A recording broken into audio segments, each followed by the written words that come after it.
윤석열 대통령이 취임 2주년 기자회견에서 저출생 대응 기획부를 부총리가 이끄는 조직으로 신설하겠다고 밝혔습니다. 한편 일본 국민 메신저로 불리는 라인의 운영사 라인 야후의 지분 구조를 둘러싸고 네이버의 향후 시나리오가 주목받고 있는데요. 관련 내용들 권혁중 경제평론가와 함께 짚어보도록 하겠습니다. 평론가님 안녕하십니까? 네, 안녕하십니까? 네. 자, 먼저 오늘 윤 대통령의 취임 2주년 기자회견에서 나온 눈에 띄는 내용부터 잠시 좀 짚어보도록 하겠습니다. 가칭 저출생 대응 기획부를 신설하겠다고 밝혔고, 그러니까 이제 인구 문제를 전담할 부처로 따로 만들겠다라는 건데, 그만큼 상당히 중요하고 시급한 국정 과제다 이렇게 보면 되겠습니까? 그렇죠. 사실상 이 아젠다가 뭐 다른 아젠다보다 제일 시급한 그리고 급한 아젠다다라고 보시면 되겠는데 예. 그래서 이제 윤 대통령이 저출생 극복에서 역량을 총동원하겠다 이렇게 얘기를 했습니다. 그래서 앵커님 말씀하신 것처럼 그래서 나온 게 저출생 대응 기획부를 이제 신설하겠다라는 건데 기획부잖아요. 그럼 장관이 있을 겁니다. 그 네. 장관이 이제 사회부총리까지도 겸해서 하게 되죠. 그러면 이제는 힘이 생길 수밖에 없습니다. 그럼 그렇죠. 복지라든지 뭐 의료라든지 아니면은 뭐 노동 이런 것까지도 통합적으로 사실상 이 기획부가 운영하게 될 수밖에 없겠고요. 그렇게 되면 기존에 있었던 이런 저출산 고령 사회위원회라고 있었거든요. 여기가 이제 사실상 이제는 우리나라의 저출생 정책을 총괄했었는데 예. 힘이 없죠, 사실. 그동안에 이런 위원회다 보니까 부서가 아니잖아요. 그러다 보니까 힘이 없고 통합할 수도 없고. 특히 제가 봤을 때 이 위원회의 문제가 예산권이 없다는 게 가장 큰 문제였어요. 네. 그러니까 예산권이 없다 보니까 사실상 예산을 쓸 수가 없는 부분이고 집행도 자체가 안 됩니다. 그러다 보니까 사실 힘이 없다 보니까 말만 위원회일 뿐이지 사실상 움직이고 행동하는 부분들이 굉장히 부족했다는 거죠. 예. 그래서 이제 독자적인 행동을 할 수 있도록 이제는 기획부를 창설하겠다고 얘기한 거예요. 또 한 가지가 사실상 우리나라의 저출산 문제가 이제 복지부에서 이제는 실제적으로 운영을 했었는데 또 문제가 보건복지부 아시겠지만은 사실 의료 지금 개혁도 해야 되죠. 국민연금 개혁도 지금 해야 됩니다. 그러니까요. 할 일이 많아요. 네네. 그러다 보니까 저출생 문제는 사실상 주요 부서의 아젠다에서 약간 뒤로 밀려 있었을 겁니다. 그러다 보니까 사실 이걸 저출생 문제를 맡아서 해야 될 부서가 필요했던 거죠. 그래서 이제는 필요성에 의해서 오늘 윤 대통령이 국민 보고 또 아니면 기자간담회를 통해서 밝혔던 내용이 바로 이런 새로운 부서를 만들겠다라고 얘기를 한 겁니다.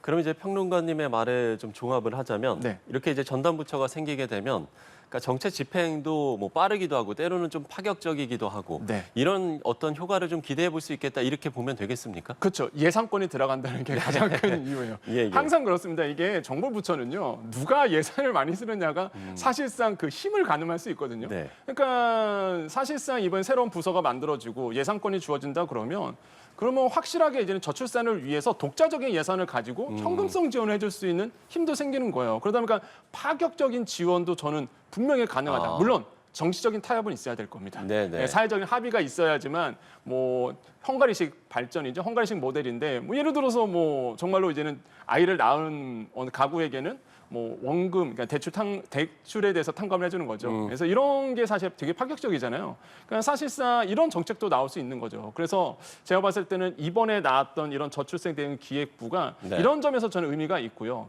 근데 또 의미가 있는 게 사실 아시겠지만 우리나라의 저출생 문제는 너무 심각합니다. 제가 봐도 심각하고요. 맞습니다. 네. 그러니까 실제 본다 그러면 합계 출산율이 0.72명이거든요. 예. 이게 점점 떨어져요. 지금 차트에 보시면 아시겠지만 지금 뭐 합계 출산율이 매년 갈수록 떨어지고 그러니까요. 있고 2023년도 같은 경우가 합계 출산이 0.72명, 한 명이 안 돼요. 그러면 가임기 여성이 나올 수 있는 평균 아이들의 숫자인데 이게 두 명이 만나서 한 명이 안 된다는 겁니다. 이게 점점 떨어지고 있죠. 그다음에 지난 4분기 때는 0.6명대로 떨어졌어요.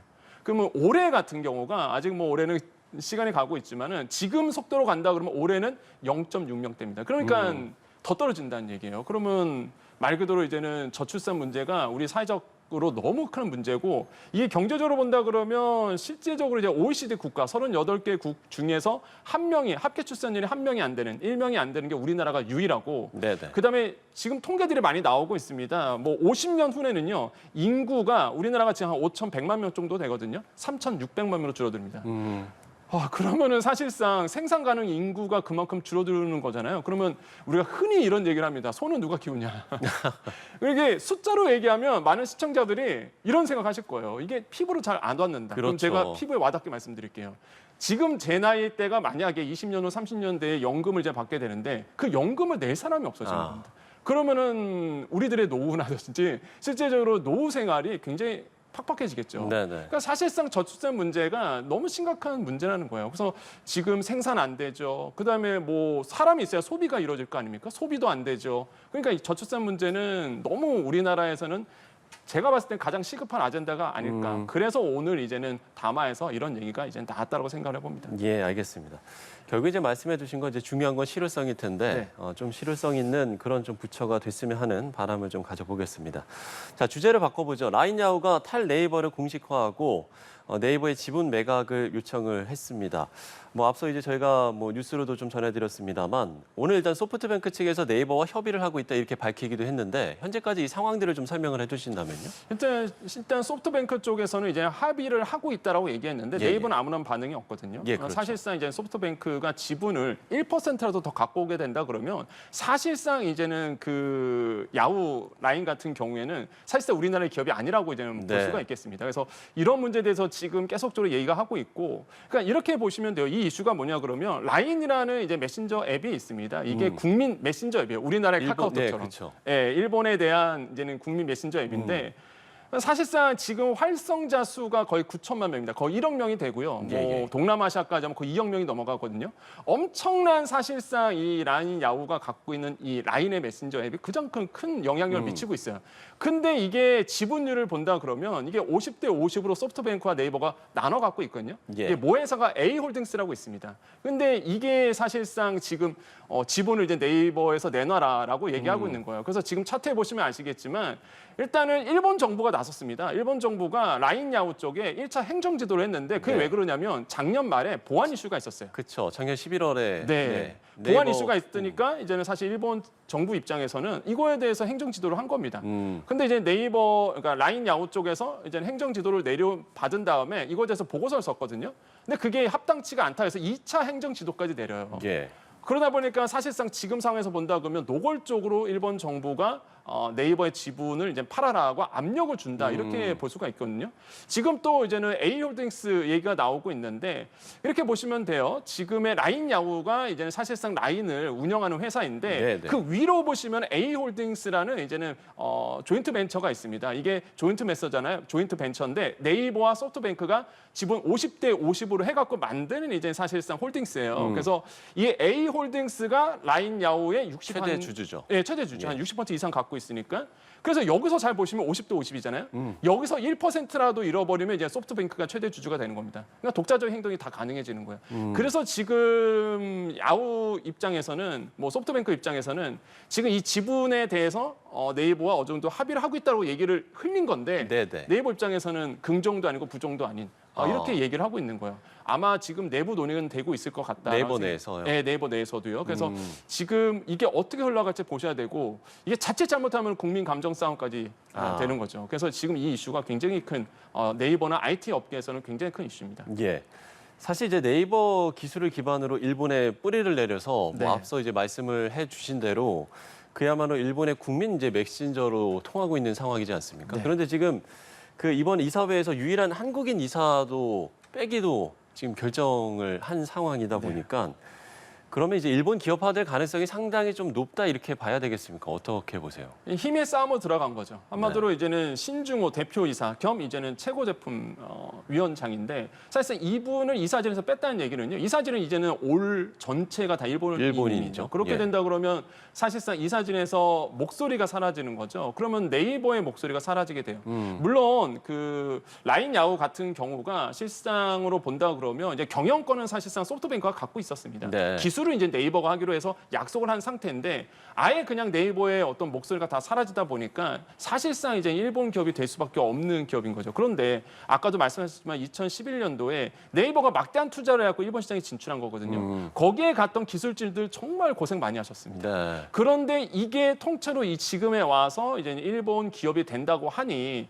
사실상 이제 IT 기업 입장에서는 굉장히 불편한 기색을 내놓을 수밖에 없고 특히 이런 IT 쪽에서 이런 얘기를 해요. 이게 정말 기술진부터 시작해서 열심히 고생해서 새로운 시장을 개척했는데 이런 식으로 되면은 누가 해외 시장에 나가서 사실상 기술 개발하고 노력을 하겠느냐는 거죠. 그러니까 이런 문제가 사실상 제가 봤을 때는 굉장히 모르겠습니다. 저도 한국인이다 보니까 굉장히 좀 불합리하게 좀 느껴지기도 하고 결국에는 이사진에 한국인이 한 명도 없다는 사실이 굉장히 안타깝고요. 특히 네이버 입장에서 뼈아픈 게 이게 거의 활성사 수, 그러니까 사용자 수가 9,600만 명이거든요.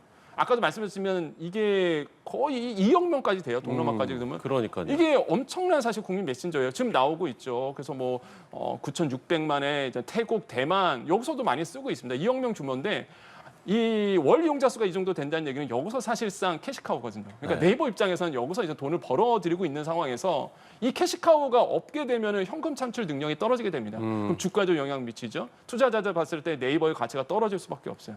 이런 문제까지도 줄줄이 엮여다 보니까 사실상 과연 이 진행이 어떻게 될지 그래서 뭐 희망적인 전망도 있지만은 사실상 지금으로 보면 굉장히 좀 비관적입니다. 결국에는 일본 정부도 노골적으로 지금 얘기하고 있는 상황에서 결국에는 이제 소프트뱅크 쪽으로 지분이 다 넘어갈 가능성이 예. 굉장히 있다고 생각해 봅니다. 일각에서 이제 뭐 토사구팽이라는 이런 좀 네. 표현까지 좀 쓰고 있는 것 같더라고요. 앞서 이제 기술 이야기도 좀 해주셨습니다만 어쨌든 네이버에서 이 기술 부분을 이제 지원을 했던 거기 때문에 결국에는 라인야후의 기술 부족 문제로 네이버에 의존하는 그 구도는 한동안 변하지 않을 것이다. 뭐 일본 매체에서도 이렇게 보도도 하긴 했거든요. 이 부분은 어떻게 보세요? 저는 좀 다른 관점이 있습니다. 네. 그러니까 예를 들어서 만약에 그렇죠. 아까 말씀드린 것처럼 원래부터가 경영권은 소프트뱅크고 기술진에 대한 기술 부분은 네이버가 이제 합의하기로 해서 기술 개발에 들어간 거고 그렇게 진행이 되었었는데 그럼 네이버가 빠진다 그러면 그 기술에 대한 문제들은 누가 해결할 것이냐. 예, 예. 그러다 보니까 일본 언론에서는 그래도 네이버가 지분을 잃더라도 안심해. 그래도 이제는 네이버에 영향이 있을 거야라고 얘기하지만 만약에 소프트뱅크가 다른 기업을 같이 협력 관계로 다른 기업을 끌인다 그러면 사실상 충분히 기술적인 부분은 사실상 네이버 없이도 진행 가능한 부분이거든요. 예. 그러다 보니까 저는 만약에 이번에 이제는 지분에서 합의가 되고 만약에 네이버가 지분을 잃게 된다, 뭐 1%라 더 잃게 된다 그러면 사실상 제가 봤을 땐 네이버의 힘은 빠지고 그다음에 네이버가 퇴출되는 수순으로 이제 계속 갈 거다. 그래서 저는 좀 우려스럽다라고 말씀을 드립니다. 예. 그런가 하면 이제 네이버가 실제 라인 지분 매각에 나서면 네. 그 경영권 프리미엄을 보태서 10조 원 넘게 챙길 수 있다라는 그런 계산도 나왔기 때문에 네. 물론 이제 그 아시아 시장을 고려하면은 네. 그야말로 뭐 해외 시장의 어떤 진출에 있어서는 좀 불가피한 측면도 있겠습니다만 한편으로는 이렇게 10조 원 넘게 챙길 수 있는 부분이면 글쎄 좀 유불리를 따져볼 수도 있을 것 같은데요. 저는 그런 생각해요. 황금알을 낳는 거위가 있다고 보겠습니다. 네. 그걸 이제 배로 째는 거거든요, 지금. 아. 10조 원 받고 끝나는다. 저는 사실상 계속 캐시카우가 나오는 데인데 계속 현금 창출 능력이 좋은 기업이 있는데 이거를 버리면서 일시불로 뭐 10조 원을 뭐 프리미엄까지 경영권 프리미엄까지 받는다. 저는 손해 보는 장사가 아닐까라고 저는 생각을 네. 해보거든요. 그러니까 손해를 보는 장사다. 그렇죠. 네네. 네이버 입장에서는. 근데 제가 봤을 땐 그래요. 이게 어쩔 수 없이 사실상 거래가 될 것 같다. 그래서 저는 제가 보는 관점은 그렇습니다. 네이버가 어떤 출구 전략을 할까? 이런 게 되게 궁금해요. 그러니까 무슨 얘기냐면 분명히 이제는 뭐 일본 정부도 나선 상황에서 지금 힘 빼기에 들어가다 보니까 네이버가 어떻게든 간에 딜을 할 것 같은데 그러면 이제는 주고받고입니다. 과연 네이버는 무엇을 받아낼 수 있을까? 10조? 제가 보기에는 10조는 너무 약하고요. 사실상 더 많은 것을 아마 요구할 것이다. 네. 그래서 지금 내부적으로 지금 흘러나오고 있는 얘기가 바로 그런 얘기예요. 딜을 하고 있는 상황. 그다음에 지금 계속 협의가 되고 있는 상황. 이런 얘기를 나오고 있거든요. 그래서 이 문제는 결국에는 공식적인 결과가 나와봐야지만 발표가 나와주면 알 수 있다라고 볼 수가 있겠고 만약에 출구 전략을 짜서 어쩔 수 없이 네이버가 나와야 된다 그러면 저는 더 많은 것을 얻어내고 나와야 된다라고 생각을 해봅니다. 네. 알겠습니다. 자, 마지막 주제로 넘어가 보죠. 중국 온라인 쇼핑 플랫폼에서 판매하는 어린이 장난감 슬라임에서 검출된 성분으로 시끌한 상황인데 네. 어떤 성분이 나온 겁니까?